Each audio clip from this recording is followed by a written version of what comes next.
네, 지난 시간에 우리는 성리학에 대해서 공부를 했습니다. 그러면 조선을 500년간 지배했던 성리학 체제에서 새로운 학문이 18세기에 등장을 합니다. 소위 실학이라고 하는 학문인데요. 실학은 다시 한번 따져보도록 하겠습니다. 실제로 소용되는 학문이다 그랬으니까 물질문화에 관계 있겠죠? 실제 생활에 도움되는 학문, 이거를 실학이라고 한다 하는 것입니다. 자, 실학 사상은요,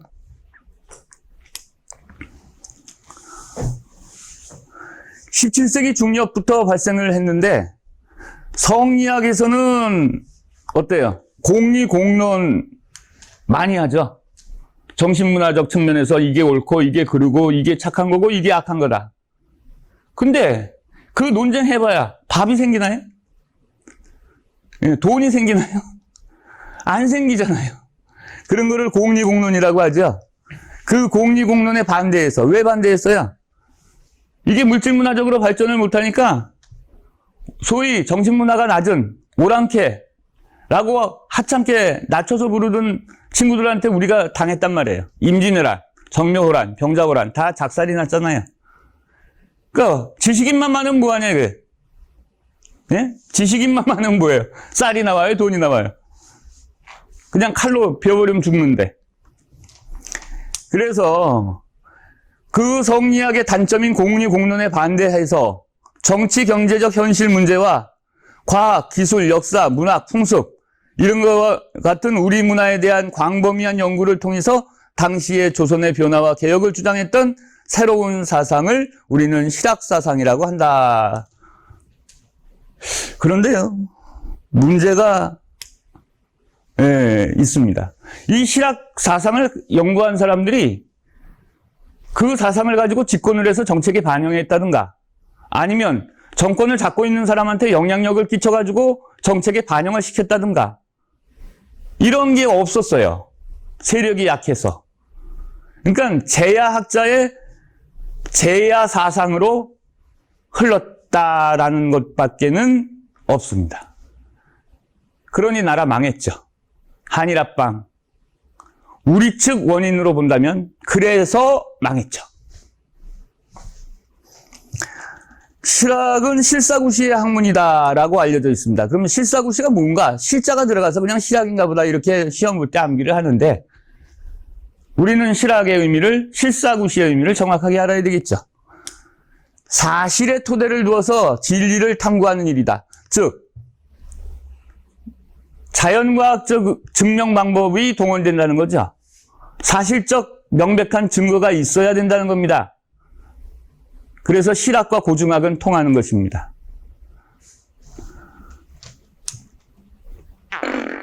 공리공론이 아닌 사실의 토대를 두어서가 가장 중요한 것이고요. 여기 나오죠, 바로.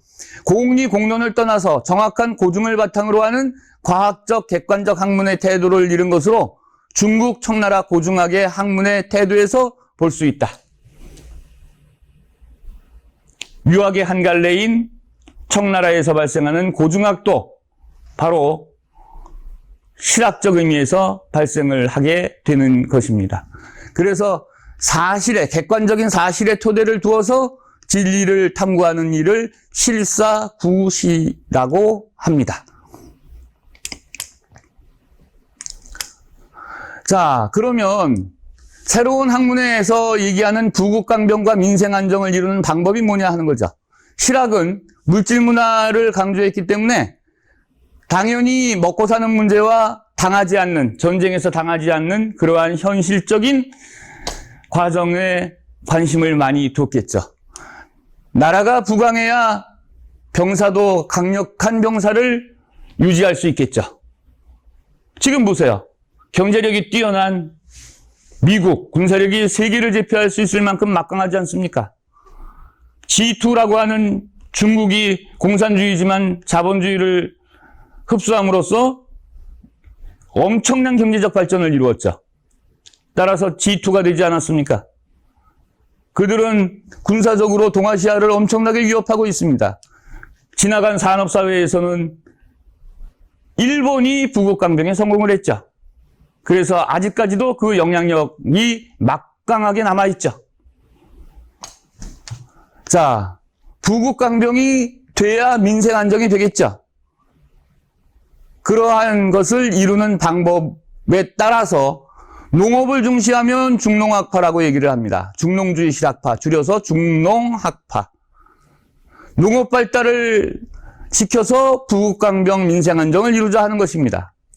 그런데 농업 발달 그러면 토지의 단위 면적당 생산량을 높이는 것을 대부분 상상하실 겁니다.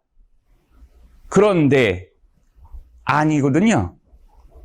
실학이 아니라도 성리학적 사회에서 살던 조선 후기의 농민들은 자체적으로 이양법의 보급이라든가 시비법의 보급이라든가 이모작의 보급 이런 것 등을 통해서 기존 생산량보다 최소한 2배 이상의 생산성 향상을 시키고 있었습니다.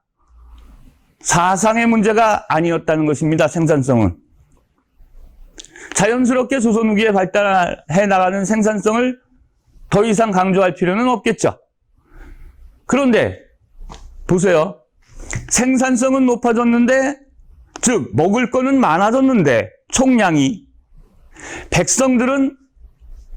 없는 백성들은 더 배고프게 살았던 시대가 조선 후기라고 한다면 실제로 그랬으니까요. 무엇 때문이었을까요? 생산량은 더 많아졌는데 가난한 농민한테 분배되는 것은 더 적어졌다는 뜻입니다. 그렇다면 자본주의의 병폐가 그대로 나타났다는 거죠. 빈부격차의 심화가 조선 전기보다 엄청나게 더 많이 나타났다는 겁니다. 그래서 없는 사람이 배고와 고픈 상태가 더 오래 지속되고 더 숫자가 많아졌다는 뜻이죠. 아, 생산성의 문제가 아니라 분배의 문제군요.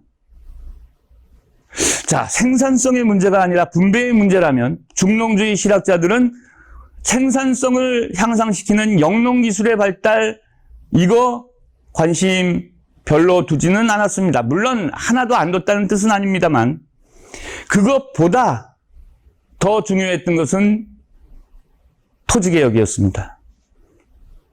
소수가 토지를 너무 많이 갖고 다수가 토지를 너무 많이 잃어버렸다는 것이죠. 그래서 자영농의 숫자가, 자기 땅을 가지고 자기가 농사를 짓는 자영농의 숫자가 조선 전기에 비해서 엄청나게 줄었다는 겁니다. 생산은 많이 되는데 부잣집, 지주집, 곳간에는 어마어마한 곡식이 쌓이고 가난한 농민들은 배고플 때 굶어 죽었다는 것이죠. 이러니까 토지 소유가 한쪽으로 몰려 있으니까 농업사회에서 부의 원천은 토지죠. 그러면 토지개혁을 하려면 어떻게 해야 됩니까? 토지개혁을 하려면 이거는 국가밖에 못합니다. 가장 어려운 개혁이 토지개혁이죠. 국가 권력만이 지주로부터 토지를 빼앗아서 실제로 농사를 짓는 사람들한테 나눠줄 수 있죠. 국가 권력만이 할 수 있는 일입니다. 그러면 그 당시 전제군주국 하에서 국가 권력이 높아진다는 것은 왕권이 높아진다는 뜻인데 사림들의 붕당 정치하에서 왕권은 떨어질 대로 떨어졌었죠. 아까 지난번 예송논쟁에서 여러분은 공부하신 바도 있으십니다. 자, 국가 권력은 떨어져 있고 사적 권력은 높아져 있고 토지는 한쪽으로 몰려 있고, 그래서 중농주의 실학자들은 토지개혁을 강력하게 주장을 했지만 이룰 수 없는 현실이 안타까운 현실이 될 수밖에 없었다는 것이죠. 그런데 그거보다 쉽게, 토지개혁보다는 훨씬 쉽게 부국강병을 이룰 수 있는, 그리고 시대적인 세계사적인 흐름에 맞는 방향이 있었습니다. 그건 뭐냐? 농사질 땅이 없으면 농사에 급급하지 말고 매달리지 말고 미련 갖지 말고 농사에서 떠나 다른 직업을 찾아. 그 다른 직업이라는 게 바로 물건 만들고 기술자죠. 또 그 제품 내다 팔고 상업이죠. 중상주의 실학사상. 다시 말하면 상공업으로 농업 대신에 상공업으로 부가가치를 높여서 부국강병 민생안정을 이루자라고 주장하는 실학파들이 당연히 있었겠죠. 이 사람들을 중상주의 실학파, 즉 중상학파라고 부르고 이들은 그 모델을 청나라에서 찾았다는 겁니다. 오랑캐라고 하더라도 그거는 정신문화적인 철학적인 의미를 얘기하는 것이고 먹고 사는 실학적인 의미에서는 우리보다 훨씬 선진국이다. 따라서 오랑캐라 할지라도 우리는 배워야 된다. 라고 주장했던 사상을 북학사상이라고 하고요. 그 북학사상에 따라서 강조한 산업이 상공업입니다. 따라서 이 사상은 근대 개화사상으로 연결이 되는 것이죠. 자, 그러면 중상주의 실학사상을 현실적으로 정책에 반영시켜서 했다면 농업하는 사람은 농업을 전문으로 하고 상공업하는 사람이 상공업으로 부가가치를 창출을 해서 나라의 부국강병을 시켰다면 역시 일제시대라는 치욕적인 역사는 없었을 겁니다. 예, 오프라인 강의 때 이 대목에서 박수 나오는데 온라인 강의라 예, 집에서 치세요. 춘천은 충청도 관객들보다 조금 호응이 느리세요. 오프라인 강의 해보면 예, 현장에선 가만히 계시다가 집에 가서 박수 치시는 특징이 춘천 청중이시죠? 자, 농담입니다. 중농주의의 대표적인 실학자 유형원, 이익, 정약용 등인데 이들의 토지개혁 사상을 보면 여기서 자세하게 강의할 수는 없고요. 그래서 제 개인적으로는 2022년도 강좌는 미리 준비해서 강대나 한림대 쪽에 평생교육원에서 좀 자세한 교양 강의를 마련하려고 준비 중입니다. 자, 여기서는 간단하게 할 수밖에 없어요. 시간 관계상. 유형원의 균전론은 뭐냐? 가장 모범적인 모델이 되는 토지개혁론인데요. 모든 토지를 국가에서 몰수해서 그러면 대지주층은 땅을 치겠죠. 대지주층은 일거에 몰락하겠죠. 그들이 잡은 정치 세력도 거의 몰락할 겁니다. 아마도 토지개혁에 성공을 하면 모든 사적 토지를 몰수해서 국가 소유로 만들고 그리고 나서 실제로 농사를 지을 줄 아는 사람한테 농민들한테 균등하게 토지를 재분배하는 이론이 균전론입니다.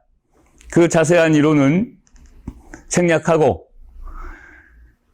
균등하게 토지를 분배한다 해서 균전론입니다. 가장 동양의 모델이 되는 사상이고 또한 공자님도 주장했던 사상입니다. 자, 이게 한전론입니다. 이거는 개인의 사유지를 인정을 해요. 그런데 법으로 토지 소유의 상한선을 정하는 겁니다. 얼마 이상은 못 갖게 하는 거예요. 그러면 그 상한선 밑으로는 차이가 있을지언정 큰 차이는 막을 수 있겠죠. 이게 대한민국의 1949년도에서 50년도에 실행되었던 우리 대한민국의 현대판 토지개혁 이론에 그대로 적용이 되어서 여러분 연세 있으신 분은 아마도 해방 이후에 남한의 토지개혁을 기억하실 겁니다. 한 가구당 3정보 이상은 초과 소유할 수 없다. 그래서 10정보를 가지고 있었던 대지주는 3정보 이상 초과 소유할 수 없으니까 7정보를 국가에 강제로 수용당하고 자그마한 보상금을 받았던 그런 기억도 있으시리라고 생각이 됩니다. 그러나 6.25 전쟁으로 정치적 소용돌이가 심했기 때문에 결국 완성되지 못했지만 일부 실시된 지역에서는 상당한 칭송을 받았던 정책이었죠. 그게 한전론입니다. 토지의 상한선을 정하는 것. 한전론. 정약용은 이상적인, 도덕적으로 이상적인 토지개혁을 주장을 했습니다. 여전론이라고 하는 것인데요. 여전론은 원래 칠판에 그림을 그리면 쉽게 이해가 되는데 말로 가장 쉽게 말씀드리도록 하겠습니다. 지금은 여러분 도, 군, 면, 리죠. 그래서 리는 자연촌락이죠. 이장님은 국가의 정식 공무원이 아니잖아요. 그러면 한 개의 이가 정약용이 주장하는 한 개의 여입니다. 여. 한 마을을 여라고 하자. 지금으로 말하면 한 리를 의미하는 것이죠. 그러면 한 촌락인 자연촌락인 여에는 토지를 가지고 있는 사람이 있고 토지를 못 가지고 있는 사람이 있는데 어느 쪽 숫자가 더 많을까요? 예, 토지를 가지고 있는 사람보다는 못 가진 사람이 더 많겠죠. 그 토지를 니 거 내 거 할 거 없이 전부 내놔서 마을의 공동 토지로 만드는 겁니다. 여가 하나의 마을이죠. 그런데 여의 공동 토지가 됐으니까 그 토지 이름이 여전제겠죠. 그래서 공동 토지를 만들면 누가 땅을 칩니까? 역시 지주층이죠. 내 땅이 우리 땅이 됐죠. 누가 만세를 부르겠습니까? 토지가 없었던 소작인들이죠. 소작농들은 내 땅이 송곳 꽂을 때만큼도 없었던 상태에서 우리 땅이 생긴 거죠. 공동농장이 생긴 겁니다. 좋아하겠죠. 그러면 공동농장이니까 이제 지주 출신이든 소작인 출신이든 여전에 공동으로 나와서 경작을 해야 되겠죠. 공동노동입니다. 자, 그리고 이제 수확을 하면 세금, 단체 세금을 내고 여장 몫을 일부 띄고 그리고 나서 농장, 공동농장에 나와서 노동한 날짜를 계산을 해서 그 출석부는 여장이 관리를 합니다. 노동력을 투하한 데 비례해서 수확된 곡식을 분배하게 됩니다. 균등 분배, 똑같은 분배가 아니라 농장에 200일 나온 친구, 100일 나온 친구, 열흘밖에 안 나온 친구 다르겠죠. 200일 나온 친구가 그러니까 100일 나온 친구가 쌀 20가마니를 배정받았다, 분배받았다 그러면 200일 나온 친구는 40가마니를 분배받겠죠. 그런데 10일밖에 안 나왔다. 그러면 2가마니밖에 못 받겠죠. 이런 식으로 해서 투하된 노동력만큼 비례해서 균등 분배가 아닌 노동력 비례 분배를 실시하자고 한 것이 바로 정약용의 여전제입니다. 자, 이해되시나요? 이렇게 강력한 토지개혁을 통해서 토지 소유의 균등함을 찾으면 부국강병과 민생안정이 훨씬 좋아질 것이 아니냐라고 주장했던 사람들이 바로 중농주의 실학사상가들입니다. 한편 중상주의 실학사상가들은요, 유형원, 홍대용, 박지원, 박재가 이런 분들인데, 유형원은 사농공상의 신분별 차별 대우를 철폐하자. 여러분, 제가 기술자라고 해서 쟁이야, 쟁이. 옛날에 기술자를 낮춰 부르는 말이 쟁이였거든요. 저거 쟁이야. 이렇게 하대하고 천시한다면 꿈이 뭐겠어요? 에이, 이놈 거 먹고 살려고 하는 거지. 빨리 돈 좀 생기면 농토 사서 농민으로 돌아가자. 이렇게 생각하겠죠? 그럼 기술이 발달해요, 못해요? 못합니다.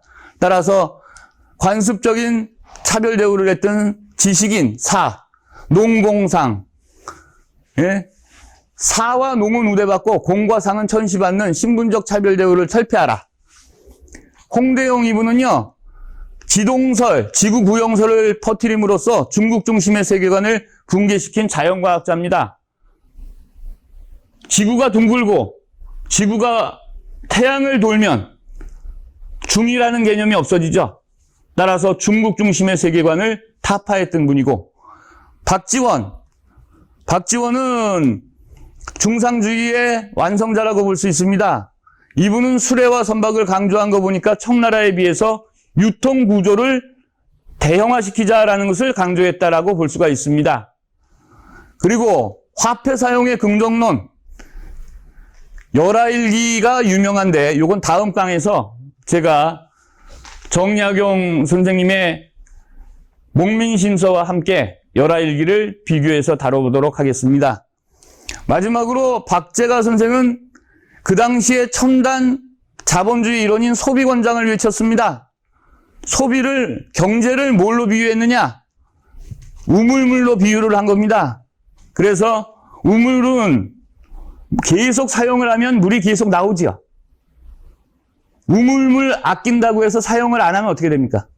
우물은 썩어버리고 말라버립니다. 더 이상 물이 나오지 않습니다. 경제는 그와 같아서 소비를 하지 않으면 경제는 수독되고 돌아가지 않는다라는 뜻입니다. 여러분, 국가나 지자체에서 코로나 때문에 지원금이나 어떤 상품권이 나오면요, 소비해 주셔야 돼요. 그 기간 동안에. 약정 기간 동안에. 그래야 경제가 살아납니다.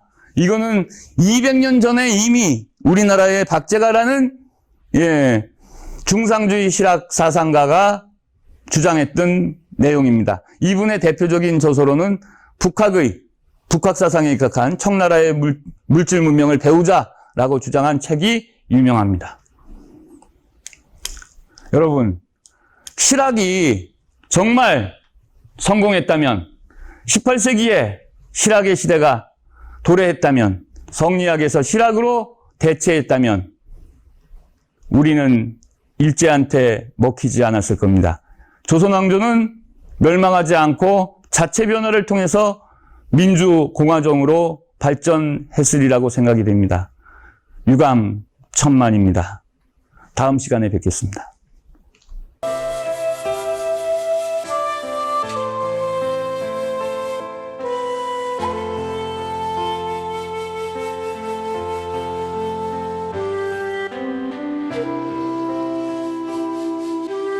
you.